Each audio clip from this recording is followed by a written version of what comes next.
l'organisation des assises de la justice avec la participation inclusive des citoyens. Les autres réalisations ou initiatives lancées ont trait à la protection des lanceurs d'alerte, la modernisation de l'administration pénitentiaire et la prise en charge judiciaire des dossiers des victimes de la période préélectorale. À cet effet, en plus de l'inscription budgétaire de crédits destinés aux victimes, il sera proposé à votre auguste Assemblée, dans les semaines à venir, un projet de loi rapportant la loi d'amnistie votée le 6 mars 2024 par la précédente législature. Pour que toute la lumière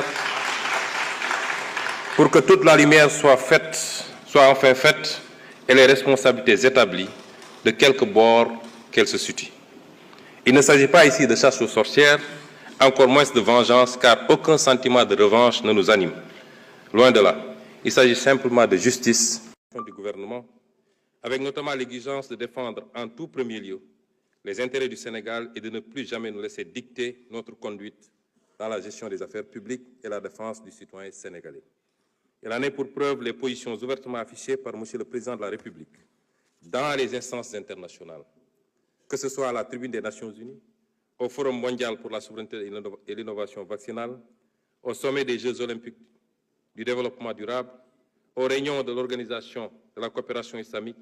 Nous militons pour un rééquilibrage de la gouvernance mondiale et le respect des valeurs universelles de paix et de droits de l'homme, en particulier la fin du génocide à Gaza et la reconnaissance des droits inaliénables du peuple palestinien.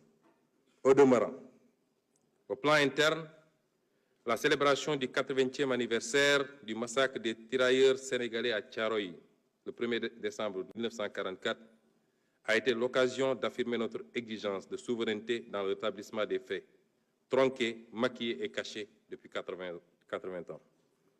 Le non-renouvellement à l'expiration de son délai, le 17 novembre 2024, des accords de pêche qui lient le Sénégal et l'Union européenne marque également notre volonté unilatérale de défendre les intérêts de notre pêche artisanale, de notre armement national et de notre industrie locale de pêche.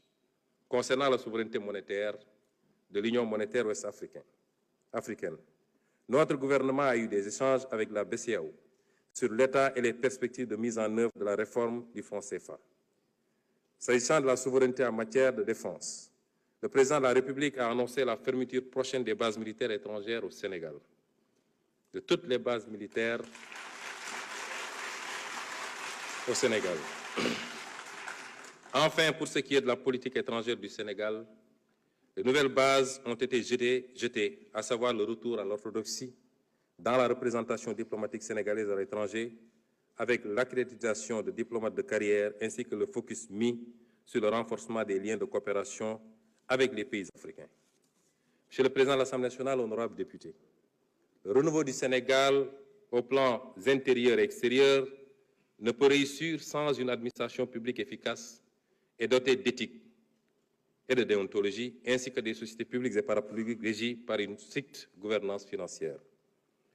Cela a été martelé par le Président de la République et suivi d'action. À l'issue du premier Conseil des ministres, avec sa lettre du 8 avril 2024, transmise individuellement à chaque agent de l'État pour les inviter à la droiture, la probité et l'exemplarité, toujours au travers des principes du Jubal et du Jubbanti.